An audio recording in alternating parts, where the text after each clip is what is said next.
اسلام کا زور اس بات پر ہے کہ کوئی غلط بات دیکھو تو تماشائی مت بنو، اس غلط صورتحال کو بدلنے کی کوشش کرو۔ من رأى منکم منکرا فلیغیرہ بیدہ، جب تم میں سے کوئی منکر دیکھے تو اس کو بدلے۔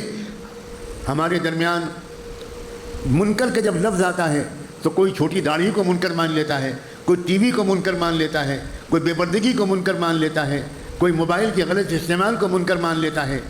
منکر ہر وہ صورتحال ہے۔ اس وقت ملک میں سب سے بڑا منکر یہ ہے کہ ایک ایسی طاقت برسر اقتدار ہے اور اپنی طاقت کو بڑھانے کی کوشش کر رہی ہے جو توحید والوں سے توحید کو چھیننے کا پروگرام رکھتی ہے، جو کلمے والوں سے کلمے کو چھین لینے کا پروگرام رکھتی ہے، جس کا یہ منشور ہے، جس کا یہ مینیفیسٹو ہے، جس کا یہ منصوبہ ہے، جس کا یہ اعلانیہ پروگرام ہے کہ اس ملک میں مسلمانوں کو اسلام پر عمل کرنے کی اجازت جو تھوڑی بہت اب تک تھی وہ ختم کر دی جائے گی۔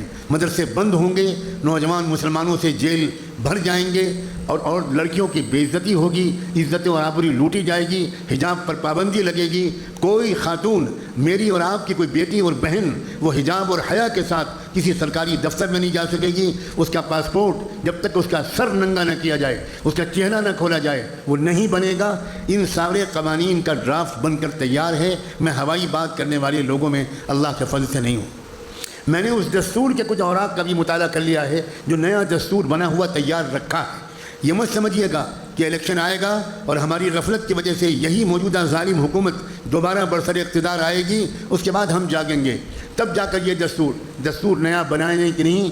دستور اٹل بہاری واجپئی جب وزیر اعظم تھے اس وقت دستور پر نظر ثانی کی ایک کمیٹی بنی تھی، برجیش مشرا اس کے چیئرمین تھے، میری ان کی اس وقت ان سے ملاقات بھی ہوئی تھی۔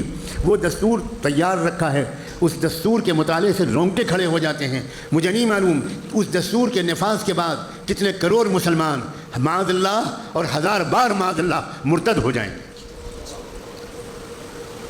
مسلمانوں جاگو، خدا کے بندوں، ایک اجتماعی بیدار امت بنو۔ منکر کو بدلنا، موجودہ صورتحال کو بگڑنے سے بچانا، مزید بگڑنے سے بچانا، کچھ سدھار کی طرف لے کر جانا، اس کا پہلا مرحلہ آج الیکشن کے ذریعے شروع ہو چکا ہے۔ آج پہلا دن ہے اور یہ الیکشن عام الیکشن نہیں ہے۔ آپ ہزاروں مرتبہ یہ جملہ بہت سے لوگوں کی زبان سے سن چکے ہوں گے۔ یہ الیکشن خدا نخواستہ ملک کی تاریخ کا آخری الیکشن ثابت ہوگا۔ اس کے بعد ہمارے اور آپ کے ہاتھ سے کوئی ووٹ دینے کا، کسی کو چننے کا اختیار بالکل چھین لیا جائے گا۔ یہ قانون بنے رکھے ہیں، اس قانون کے لیے بس اس بات کی تیاری ہے یا انتظار ہے کہ 3/4 اکثریت ہو جائے۔ اسی لیے 370 اور 400 پار کے نعرے لگائے جا رہے ہیں، اس لیے کہ 3/4 اکثریت کے بغیر دستور کو بدلا نہیں جا سکتا۔ دستور کو بدلنے کے لیے نیا دستور بنانا نہیں ہے، بلکہ دستور بنایا رکھا ہے، اتنی طاقت حاصل کرنی ہے کہ اس کو نافذ کر دیا جائے۔ ایک ووٹ ڈالنے میں مسلمان سستی کرتا ہے؟ ایک ووٹ ڈالنے کے ذریعے آپ صورتحال کو بہتر بنا سکتے ہیں، بدتر بننے سے روک سکتے ہیں۔ ایک وہ قوم ہے جو گولیاں کھا کر، بموں سے اپنے جسموں کا چتھڑے اڑوا کر وہ صورتحال کو بدلنے کی کوشش کر رہی ہے۔ فیصلہ کیجئے کہ وہ ایمان والے ہیں کہ ہم ایمان والے ہیں۔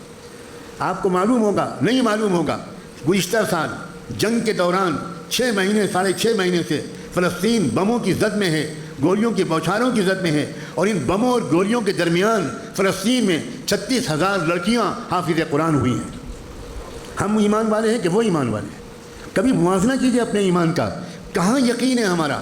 کتنے ڈرپوک، کتنے بزدل، کتنے راہ فرار اختیار کرنے والے ہم چند دن کی جیل سے ڈر رہے ہیں، اور ان کا حال یہ ہے کہ وہاں کی پرانی بچیاں حافظ قرآن بن رہی خیموں میں، اس خیمے سے اس خیمے میں، رات میں اعلان ہوتا ہے بھاگو یہاں سے، ادھر جاؤ، یہاں حملہ ہونے والا ہے، وہ بیچاری بھاگتی ہیں اور لے کر سب سے پہلے کیا چیز لے کر نکلتی ہیں؟ میرا قرآن نہ چھوٹ جائے، میرا قرآن نہ چھوٹ جائے۔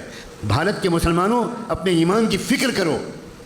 آخری اسٹیج پر پہنچ گیا ہے کفر و اسلام کا مقابلہ ہمارے ملک میں۔ شرک و توحید کی جنگ جو بہت عرصے سے جاری تھی وہ اب اپنے آخری فیصلہ کن اسٹیج میں ہے۔ آپ کی داڑھی، آپ کا کرتا پاجامہ اور ٹوپی یہ اس بات کی علامت کافی نہیں ہے کہ آپ ایمان والے ہیں۔ اللہ تعالیٰ آئندہ آنے والے دنوں میں دیکھے گا کون ایمان والا ہے۔ ہم الیکشن کے دنوں میں ہمارے نوجوان کرکٹ کھیلتے ہیں، چھٹی کے دن کی طرح ہمارے لوگ اس کو مناتے ہیں کہ چلو آج مصیبت سے بچ گئے، آج مارکیٹ بھی بند ہے، دفتر بھی بند ہے، کہیں نہیں جانا، خوب کھیل دیکھیں، آرام سے سوئیں۔ یہ تو خدا کا شکر ہے کہ ملک کے موجودہ حالات میں مساجد کے اندر ان موضوعات پر گفتگو کا رواج شروع ہو گیا، ورنہ ہماری ذہنی پسماندگی، اسلام کو نہ سمجھنے کا ہمارا حال یہاں تک پہنچ گیا تھا کہ زندگی اور موت جیسے مسائل پر بھی مسجدوں میں علماء کو